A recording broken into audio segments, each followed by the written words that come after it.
Hey everyone, I just want to talk about playing to win versus playing not to lose. So today I had to make a very important decision. My cash flows has not been very good due to COVID shutting down one of my business.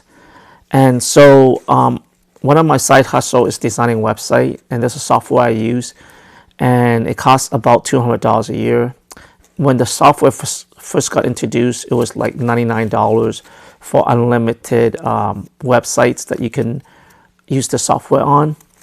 And as each year it progressed, they lowered the limits to how many websites you can use the software on.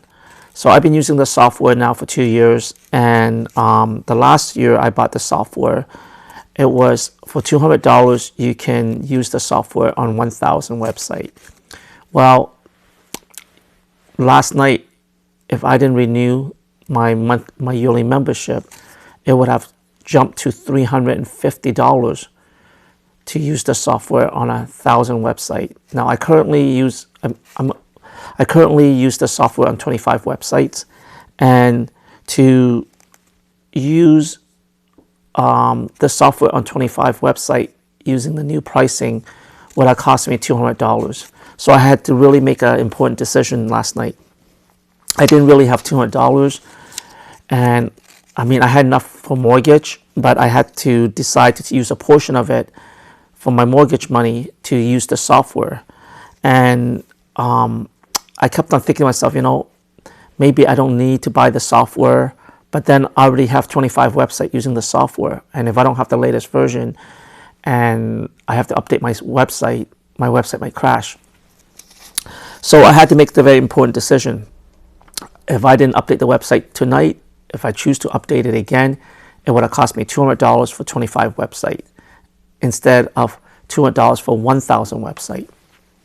So why do I talk about play to win versus play to lose? This is a very important concept I learned from Dan Peña. Now, a lot of people don't like him because he's very brass, and some people think he's a fake guru, etc. Sometimes you don't want to shoot the messenger, you just want to hear the message and see if you can reflect on it and if it's profound to you.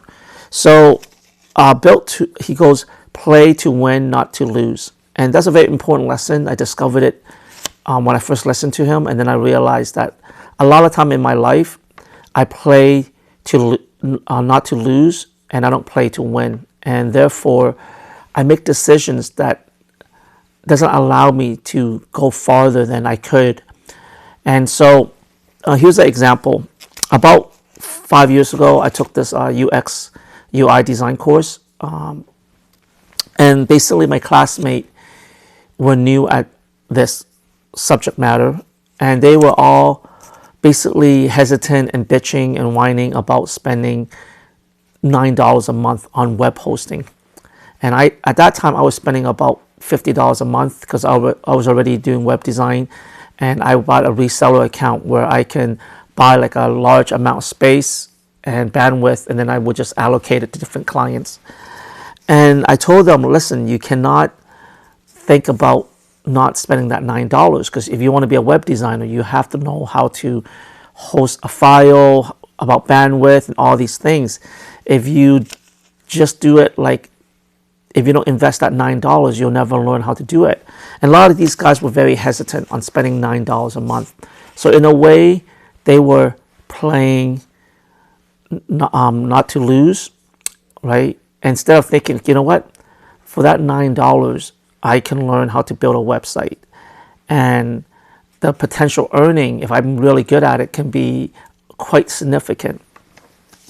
So this boils down to a lot of times when we're struggling and we're really tight on money, we struggle on thinking on winning. Instead, we're thinking about how much damage we can minimize, right? Or if we're not sure about something, we kind of default to the cheapest thing. Now, I'm not saying spend money foolishly, and this is where wisdom comes into play. This is where experience comes into play. But in my case, I've been using the software for a while. It totally changed my life. I'm able to design websites much quicker, with higher functionalities, more bells and whistles, etc. So just designing one website alone, I would make my money back and then some. So anyways, getting back to my point, I'm looking at my life, and a lot of times I made decisions on not losing instead of going in all the way and think about the potential to win. Now, this is a very fine line, because a lot of times you want to win so much that you end up buying crap or buying things that are not necessary.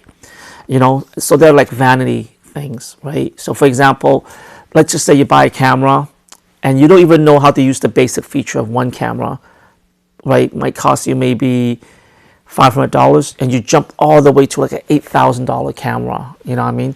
And you don't even know how to use the functionality of the $500 camera. So in that case, it's more of vanity, right? But let's just say you got really good and you basically exceeded the limitation of the $500 camera, and you've been playing or renting or borrowing your friend, and obviously they pay rental fees and stuff, of an $8,000 camera. And now you want to take it to the next level. You want to take your business to the next level. So now you're thinking to yourself, you know what? I need this $8,000 camera. Maybe I might potentially land this huge contract, and a $500 camera may not cut it, right? And so, but you're really tight on money. You're like, man, $8,000 would set me back, 4 months of mortgage or 8 months of mortgage or whatever it is, right? And so you're thinking to yourself, like, what can I do? So in that case, you want to play to win. You want to, like, save your money, hustle really hard, borrow some money, you know what I mean? Because I think just the paradigm shift is very important. So I'll tell you something really personal. I'm not as successful as I can be as a martial arts school instructor, owner, because I've been playing not to win. Not to lose. So when I started my martial arts school, I was really focused on building my technical skills, my teaching skills, and I didn't really understand business. And so my martial arts school is in a small town, and rent is super, super cheap. Now on the flip side, the demographics really small, and the people who can afford it is very small. I live in one of the most poorest town in upstate New York. So my rent was like super, super, super cheap. But I couldn't earn enough money teaching my students to support myself or my family, because I was playing not to lose. I didn't want to, like, for me to really earn money so that I can basically support my family and be able to go on vacation and stuff, I would actually need to rent a place, and I might have to pay anywhere from $1,000 to $2,000 a month. About 10 years ago, I was paying about $250 a month, and for 10 years I was struggling. And then my building got sold, and then I moved to a bigger building, 10 minutes from my old gym, and my rent jumped to $450. But just jumping from $450, I was making about $1,000 a month. On my old location, it jumped to $4,000 a month. That's how crazy it was. And it was only my rent double, but my profit quadrupled. So anyways, one of my goals, maybe if I can find the right investor, or if I can figure something out, is that I want to open up a school in a big city, like in the suburbs somewhere, maybe with a demographic of 60,000 people. Right now I live in my school is in a town with like 4,000 people. And so I just can't earn a living. I was doing okay, but COVID kind of shut everything down. But if I really want to make money so that I can support my family and have a retirement, I need to open up a school in a bigger city. And also, with the years of just learning how to run a business, I think I'm ready for it. But the paradigm shift has to be there again. I need to play to win and not play to lose. Because if I rent in a big city, I'm thinking to myself, I might lose $2,000 a month in rent. But what if you rent it for $2,000 and you can net $8,000, $10,000 a month? Right now, I pay rent $450. I'm netting maybe $1,200. So it's not that high, and I'm struggling.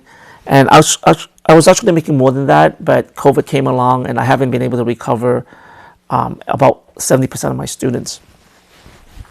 Anyways, guys, I hope you guys appreciate this concept. Next time, when you have to make a very important decision and you have the financial mean for it, I'm not saying spend like recklessly, but think to yourself, am I playing to win or playing to lose?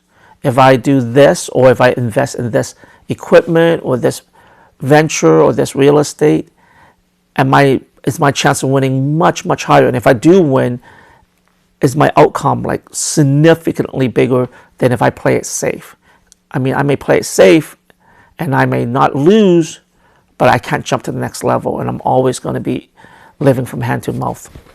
Anyways, guys, I hope you liked the video. Please subscribe, please comment, and have a good night.